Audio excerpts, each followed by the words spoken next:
Today is something quite surprising. Never in my wildest dreams I would have ever dreamed about this, especially when I was a kid, but today I have a very strong nostalgia trip with the A-Spec mod for Gran Turismo 2 and the ability to actually play Gran Turismo 2 with this steering wheel, with my professional sim rig direct drive, a very nice steering wheel, Formula steering wheel and the Joystick pedal, and I can use this with DuckStation for the PlayStation 1 emulation and a mod for Gran Turismo 2 where I can even drive a Formula 1 car from 1999. Recently, I've noticed many people are starting to release arcade games or games that are aimed at the people that enjoy racing games and also the sim racers that want a bit of a more arcade or chill experience where you can still control the car, you can still have fun, but you just want close racing, door-to-door racing, wheel-to-wheel racing, and you just want to have fun. You don't want to sweat it out with very complex configurations, endless hot laps practicing for a session, endless setup tweaking. You want something a little bit more simple and you just want to have fun with it.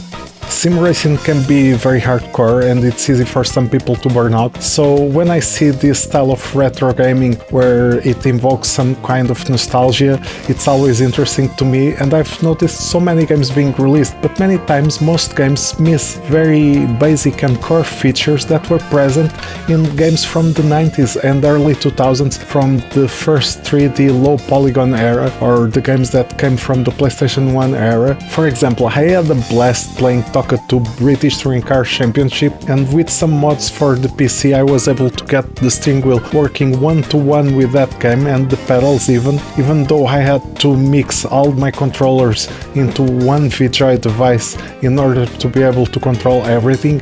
In some games, for example, because that's not on the emulator can actually take many inputs from many different USB devices, and I can show you how to configure that.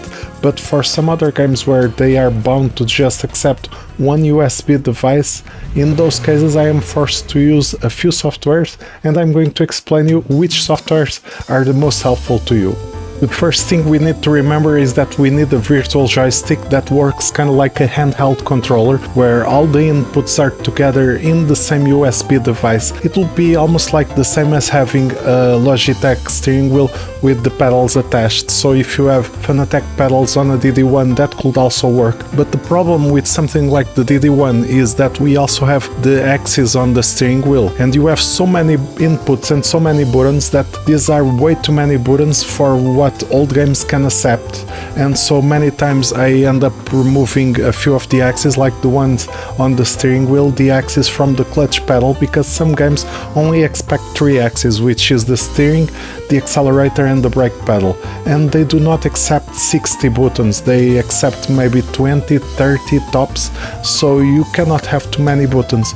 With the virtual joystick, which is vJoy, we create the fake joystick and we configure all the options needed to create this fake joystick with a selection of axes, selection of point of view head switches, the number of buttons, anything like that, and you need to restart the computer or Windows because it actually makes a USB sound where it is actually simulating that you have something connected by USB onto your computer, and the Windows will detect as a new USB game controller. Now, after we've created the virtual joystick, we need some other software that will remap our buttons, so when I'm pressing something on this steering wheel, I want it to get pressed on the virtual joystick. And there are 2 main softwares that do this really well.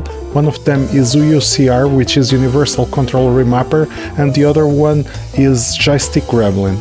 With Joystick Gremlin, you can also introduce response curves, and you can also use the input viewer, and the input viewer is extremely useful because you can test if the inputs are working on vJoy and see if anything is getting pressed and working there at the same time, and you're just testing before jumping out into the game, so you will not get flabbergasted by trying to bind stuff into the game and something not working. At the same time, you can also do do stuff like merge two axes together into one. For example, with some games they expect one axis, one analog axis going up and down, and when you have two pedals that are doing half of this axis, you might want to do axis merging or use some sort of dead zone like I did for the emulator, but the emulator only allows that because it allows me to detect my axis pedals as two separate entities, and I'm going to show all those configurations across the video. One final side note on the softwares that you can also get to help you out with this: there used to be this very old software for calibrating dead zones at the start and at the end of the movement, which was called DIView. I've never really used it much because Smart Control from Usingvolt is such a great software, and that's such a great option for me to control the pedals that makes basically everything else almost obsolete and almost useless because of how good the Usingvolt Smart Control is. And another thing is you can also use something called HidHide, because it's a program that helps you hide certain USB devices. Let's say that I'm trying to keep my stuff from my Fanatec DD1, but the game is detecting the Fanatec DD1 first instead of detecting the vJoy device, and I need to keybind the vJoy device. In that case, it will be easier for me to use HidHide and hide the DD1, hide everything, and just leave the vJoy device visible, or my games would stop detecting most of the other stuff, and then I would only get vJoy detected and only those inputs detected. But to be honest, I'm saying this to you without being completely sure, because I've never used a HidHide. I've researched about it, but I never came across a situation where I actually needed to use HidHide. I've been lucky, or luckily for me, the PlayStation 1, PlayStation 2 emulators, the old vintage games that I've tried to play with the steering wheel, they all worked right away, at least with the Universal Controller Remapper or Joystick Gremlin. Those softwares are just so great, and you can do so much with them. And I'm not really using the response curves, because the last time I tried using a response curve, it introduced some input delay, quite a bit of delay actually. I felt it like the car was still going left and I was already turning right in a way that felt very unresponsive, and when I removed the impulse curve, that went away and the input was so much quicker. And that's one of the reasons why I'm not using an input curve to correct some of the things that I'm going to speak.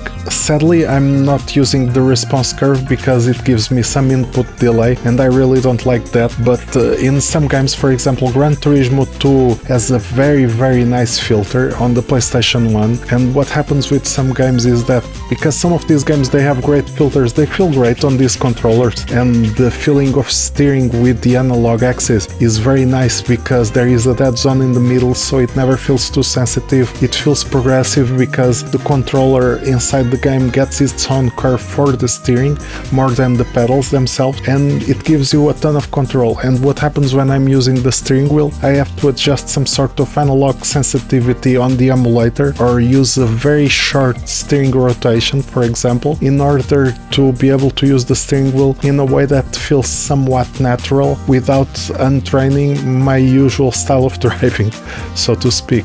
Something that I need to showcase here with SimHub is that I'm using a 50% dead zone boost, so when I start to press any pedal, it starts already at 50% of the signal, and that is because we are merging the signals from this controller, meaning the top half is the accelerator and the bottom half is the brake. And what happens in this case is that the other 50% of the values on each axis for each of the pedals is completely wasted, so the movement would not translate in a linear input. And the way I was able to do this was to set 50% dead zones in both pedals in the Smart Control software for my Usingvolt pedal. I think you can use some software like DIView to do this, or maybe some of the other Remapper softwares, but this was the solution that I found that worked the best for me. And when you see inside DuckStation or PlayStation 2, you can actually activate some input viewer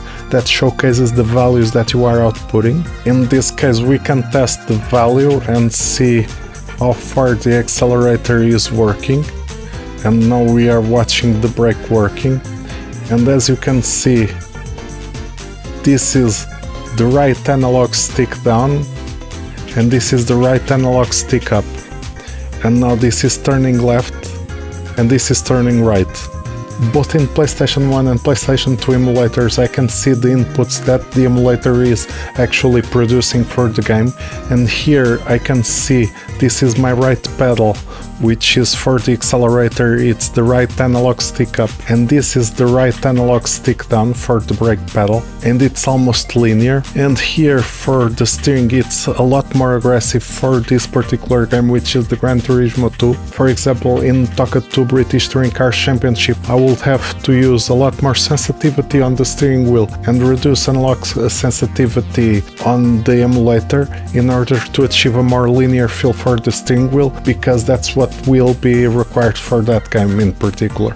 So something quite interesting that I was testing with these settings here for Universal Controller Remapper, which is I'm using an anti-deadzone, meaning this gives me 44% extra input as soon as I move away from the center in each direction. So it's kind of like the same thing that I was doing with the pedals, where I'm removing more or less half of the initial travel because the values from my rig are way too big, and this is actually removing a lot of the dead zone that I had in the center in Gran Turismo. So this actually allows me to play Gran Turismo 2 with more accurate sensitivity on the steering wheel. And another way I can confirm if this test is working is when I'm in the emulator, and now the emulator starts at 50, because when I'm using the analog system or any other system I'm not looking much into this corner, and usually the movement of the car, the wheels of the car only start moving after this value starts going past 40, past 50. And here is some initial testing. Let's see, I did a very quick lap. My best lap was 125.8. I thought my limit would be 1.26 or 27. Just yesterday I thought my limit would be 127, so with this setting I'm able to shave off quite a lot of lap time. And as soon as I start to turn the wheel now moves, and the wheels of the car also move more or less in a more linear fashion. Before, instead of having these 50 extra points in the middle, the wheels would stay put, they will stay stopped, and they will not turn for quite a while, and only after my steering wheel was past this angle the car will start to turn or something like that. Now it's a lot more linear. This is quite interesting to test and see. So with these softwares you'll find your own sweet spots, of course, and this is what's working for me right now, but it's the same even with the most sim racing games, so this is no different. I'm treating it as seriously as I can, meaning I might adjust the steering angle and anything, whatever helps me get the quickest lap time. Now for something that I can tell you that I consider quite important is I get this controller preset saved separately, and I go to the controller preset tab where I click edit, and this is what I got, where I create these presets, and I have this Gran Turismo 2 specific preset. Sometimes I might disengage the STL input or the direct input. For example, for the head switches, these are working as direct input and they are working from the Fanatec input, so it's DI number 2. And here you can see it's the DI number 2, and these are triggering here on the emulator. For example, most of the buttons are working in the same way from direct inputs. Direct input 1 is the sprint pedal for the accelerated, but then I'm using STL for the brake. That was necessary, so one of them was STL, the other was direct input. The accelerator is STL, the brake, for some reason the accelerator is direct input, but for some reason the accelerator needed to be STL. Sometimes I go by trial and error and I try to figure it out, and so it's the STL number 3 here, which is identified correctly as the Usingfeld sprint pedal. And now for turning left and right, this is the only thing that's coming in from vJoy, so here you get STL5, which is my virtual joystick vJoy device, and here this is getting filtered by by Universal Controller Remapper, and here I can apply the Anti-deadzone filtering thing, and I can have this DD1 to vJoy profile, where you can save the DD1 to vJoy Universal Controller Remapper, because this is just so good.